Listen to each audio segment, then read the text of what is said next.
Hello, good people of YouTube, and I was wrong. Turns out, Linen is actually pretty good for ranked. Now, in my ranked recommendations video, I didn't say in the video that Linen wouldn't be a good choice. I kind of just left her out because I figured with this season being at tier 8 and with all the CVs, she wouldn't be good because of her lack of AA. And her fighter consumable, again, I don't know if it's just a Linen's fighter consumable or what, but it just seems to be extremely lackluster. I mean, all fighter consumables right now just are honestly pathetic. They don't work half the time. And in this competitive mode, when you really depend upon that fighter consumable not having it work, really sucks. On even a ship like the Massachusetts that has pretty decent AA, on a ship like the Linen that doesn't even have that great of an AA rating to begin with, it really hurts. However, when there's not a CV in the game, Linen does fantastic.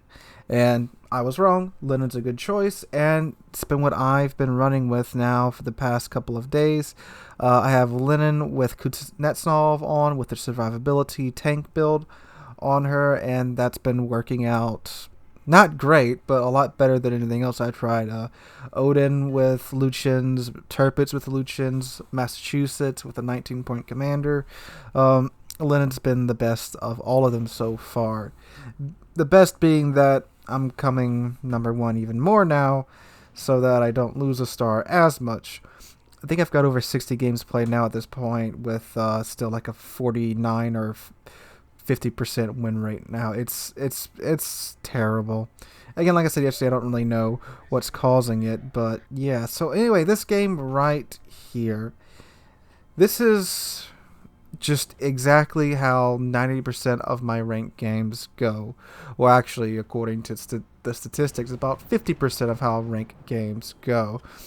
So we spawned on the northern side of the map. Our Hisyang has Cat B, and the rest of the team's going to A. This seems to be the strategy that works the best, where one or two ships go to one cap, get that cap, start getting those points. Rest of the ships push through another cap and try to encircle the enemy. Now, normally with this, the Hisyang would have had either the Massachusetts, the Monarch, or myself and the Linen go with them, but I spawned closer to the A cap, so I decided to put a run over here. No other cruiser battleship went with them. That's one mistake that our team made, but you guys will see how this round turns out. So anyway, pushing in on the A cap, we've got the Benson, the Kagero, the Takeo, which is pretty, or Takao, however you say it, which is pretty much an Otago. Ooh, broadside, Prince Oregon from 13 kilometers away. The Linen right here, this is her main feature. Her guns, they are 16-inch Soviet guns. They pack one heck of a punch, even though I think I did. No, I did hit that Prince Oregon, but I just overpinned him. They pack one heck of a punch. They have that good old Soviet gimmick where the closer you are to the target, the better the dispersion is, which is great in ranked when you're having to deal with DDs from about 10 kilometers out. Even at those ranges, Linen's guns are pretty decent to where you don't really have to switch on over to HE, because you will just hit them with so much AP. You'll do about 7 to 8k damage on a broadside DD. Now, of course, if you do have HE loaded, that would be better, but battleships typically just run with AP because battleships, and because bigger guns, they can normally just get the overpins they need to do the damage. Sometimes you may have to switch to HE when you're in a battle taking situation, which I've had to do in Linen before. I've gotten in a battle taking situation with either North Carolina, Roma, or another Linen, and I do switch on over to HE and get the fires going. So, looks good so far, doesn't it? Enemy team's lost a DD. We've lost a DD. We're up 100 points. Well, not 100 points. We're up about 60 points so far. So, we are currently still pushing. I got to give that team this. They weren't afraid to push. We're pushing this Roma, who's made himself a little bit of a thorn in our side over here at the A cap. Now, this Roma was actually on my team last round, and we had a very close defeat. So, kind of sad that I had to face against him this round. Actually, a pretty good player. Now, if you notice, B is being capped since, again, just the one DD. Oh, look at that dispersion. It's wonderful. Since the one DD went over to the B cap and nobody else went with him, he couldn't hold B by himself, of course. Actually, he was pushing into A when he got met. So now we have to push this Prince of Oregon and this Roma, and we have to swing around and either grab B again or grab C. C would be the obvious choice since we're already, most of us, down here. We can just roll right into it. So Prince of Oregon is coming up on myself and a Massachusetts, and well, the entire team, quite frankly. He's in a bad situation. He can't really do too much, so there he doesn't go because I overpinned him. I mean, you know, Linen's got its good RNG, then it's got its bad RNG, but I got that third turret saved because of the way the turrets are. And I overpinned him again! Oh! Broadside on a Prince of Oregon, a very well-armored cruiser, and get a bunch of overpins. Anyway, that's the thing about the Linen too. With a turret set up, you can absolutely bow tank to your heart's content, and you've got 2 of your 3 guns on target. And you can get that 3rd gun on target if you angle just right and your armor is thick enough to take those shots, and you'll take a couple of pins, but of course you won't get devastatingly hit. I think that was some AP from the Massachusetts or the Amagi. Didn't connect. Did a decent bit of damage though. Now here comes that Roma by Bianz. Oh my God, I can't speak this morning. Falcon over here, because I'm not going to try to pronounce Byzantine. Yeah, Byzantine Falcon. Good God, you're a geography teacher. All right, so he's coming at me. He's got his bow pointing at me, doing good.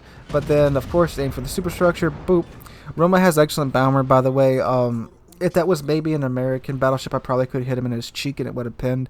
But Roma has a great bow and cheek armor, so I had to go ahead and slap him in his superstructure.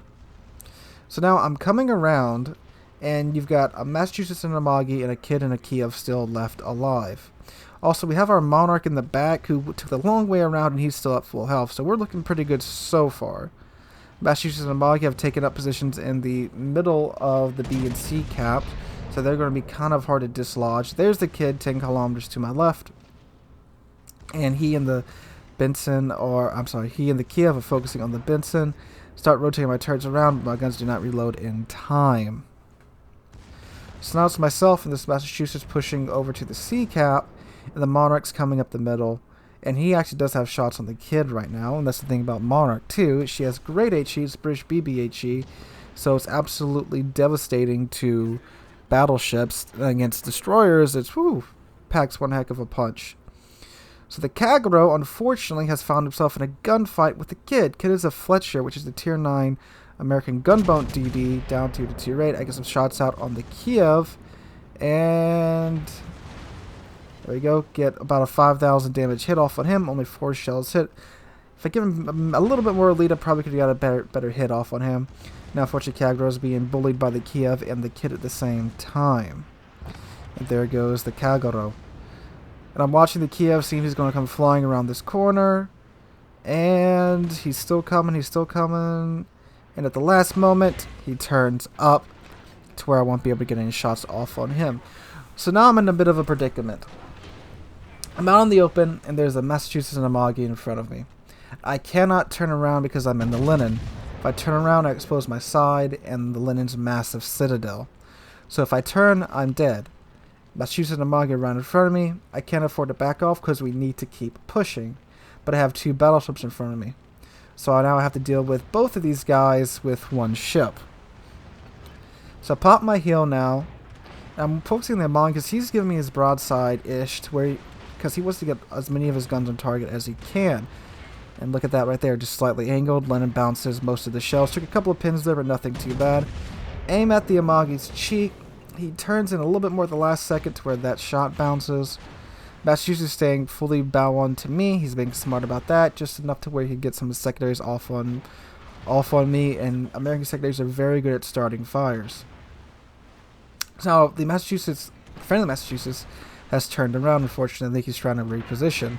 And I'm still going in on this Amagi and this Massachusetts. You can hear the shells bouncing. It's amazing. So again, I'm going to try and go for the Amagi's cheek again. I'm thinking maybe with the Soviet guns, maybe, please Stalin. No, get a couple of bounces. I'm on fire now. I think that's actually the Amagi's secondaries that set me on fire. Massachusetts pushing up on me, and I'm in a tough situation right now. Got the Amagi to my left, Massachusetts to the right. They're going to try and Pirates of the Caribbean me. So I got my guns trained in Massachusetts. I'm like, okay, maybe if I can turn it on this guy, I can angle enough to where the Amagi won't completely blat me. And then right about here, I get an idea. I get a really risky idea right here. So from about a kilometer away, I cut my speed, turned full in on the Massachusetts, and I'm thinking, okay, maybe I can go for the cheek, but no, I'm like, okay, Amagi's beach, I got his broadside. And he had HE loaded. He had HE loaded, so now I'm turning in on the Massachusetts, getting my guns rotated to where the Amagi, like, okay, here we go, here we go, here we go, here we go, here we go. And let him have it. I get 8 pins for 9,000 damage, ran the Massachusetts, that Amagi is now down to about 8,000 damage, 8,000 health now. So I just effectively took out the Massachusetts and about 90% of the Amagi's remaining health there.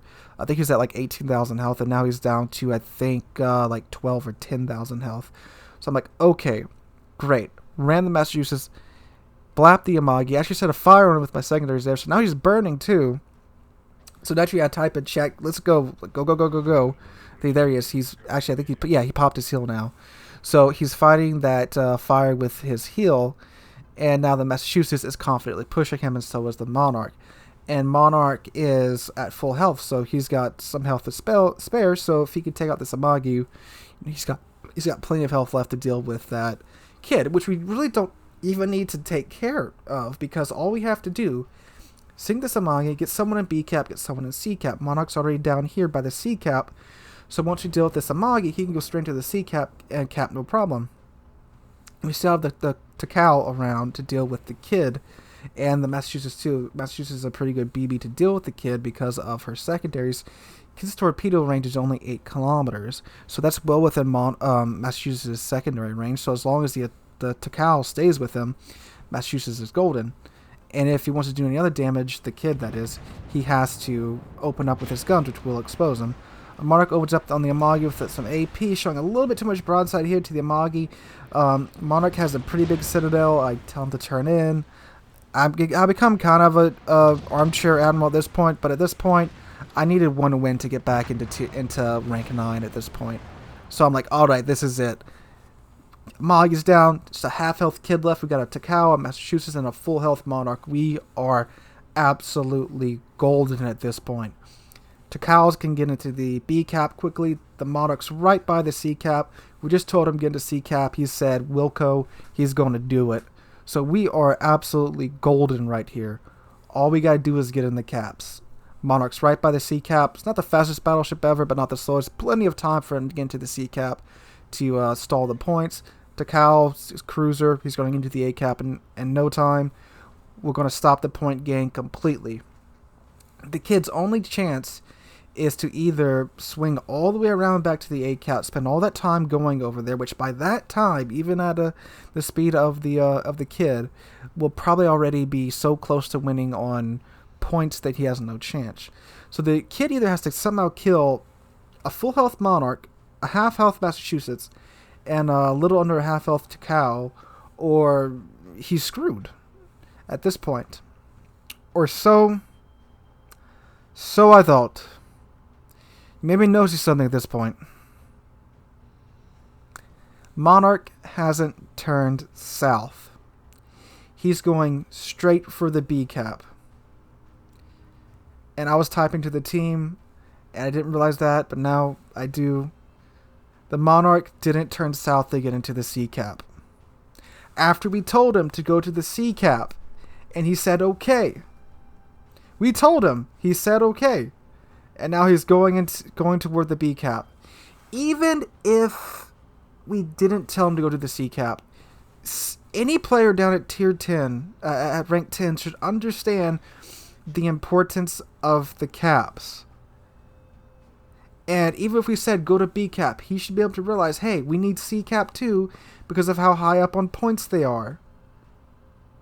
And he should have seen the Takao going to the B cap and the Massachusetts going to the B cap.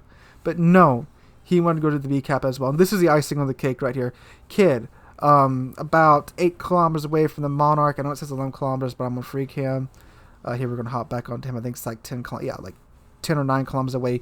His guns don't even rotate toward the kid. And he has British BBHE. Now, I know he could have got him down, and my replay glitches out a little bit here. I know he could have blapped him in one salvo, but with British BBHE, he could have easily done like 5 or 6K to him at least, and maybe got lucky. Maybe he wasn't running detonation flags. Maybe he would have got a lucky hit and gotten 10K on him. Who knows? We'll never know, because the Monarch didn't go to sea. A win that was so rightfully ours. After I pulled that ramming the Massachusetts and blapping the Amagi maneuver, we lose. Because one player couldn't get it together. The entire team got punished, lost the star because of that one player. That, ladies and gentlemen, is why ranked in World of Warships needs an overhaul, a rework, or something. Because that whole team got punished because that one Monarch player didn't go to the sea cap. That's all I gotta say about that. Anyway, in other news that I think is pretty real, as of me recording this, Wargaming hasn't said anything yet, but on Reddit, a very convincing trailer for a Transformers crossover in World of Warships has appeared. Now, on Reddit, it's a link to a YouTube channel, and it is the World of Warships YouTube channel, but when you take it there, and when you click on the link right now, the video isn't up on the channel. I don't know how that works. Maybe it's like region locked or something. But apparently, it's happening, a crossover between World of Warships and Transformers. Now, don't get me wrong, Transformers is a part of my childhood and all, but it seems kind of random that a Transformers crossover is happening now. Again, I'm not really, against it happening or anything. That just seems to be a really random event out of nowhere. Wargaming. There's a Transformers movie coming out, which I don't think there is either. The last one to come out was Bumblebee, and that was like last year. But yeah, it looks like Megatron, Optimus Prime, Bumblebee, and that other one that I can't remember his name right now are going to have their own skins for, I think it's Kurfürst, Montana, Gearing, and Khabarovsk. Yeah. So that's happening. And I think they are just reskins. And reskins for tier 10 ships and their permanent camos, I believe. It looks like you're going to have the whatever Transformer you buy dancing on your ship in port, and then sitting on a turret as you go into battle. Which is really weird considering they've removed like the animations for AA guns rotating, and they removed the guns elevating for other ships. If you haven't noticed, if you look at other ships in the game now, like even on your team, their gun barrels don't elevate anymore for some reason. I vividly remember that back in the day because I remember seeing a Yami pop a spotter plane and get his range out to like 30 kilometers, and his gun barrels pointing almost straight up in the sky. But apparently that got removed sometime, but we can have animated Transformers sitting on the gun turrets in battle still. So, yeah. Again, as of me recording this hasn't been confirmed or anything, but I'm like 99% sure it's going to happen. There's been no details released or anything, but yeah, Transformers event. So that's pretty random. Again, I'm not really against it. Just seems to be a really random event, Wargaming. Anyway, guys, that's all I got for you today. If you enjoyed the video, drop a like, leave a comment, and subscribe to the channel. We are on our way to 15,000 subscribers. We are getting very close to that goal, thanks to you guys. Again, guys, hope you're having a wonderful day. I hope to catch you guys in the next one.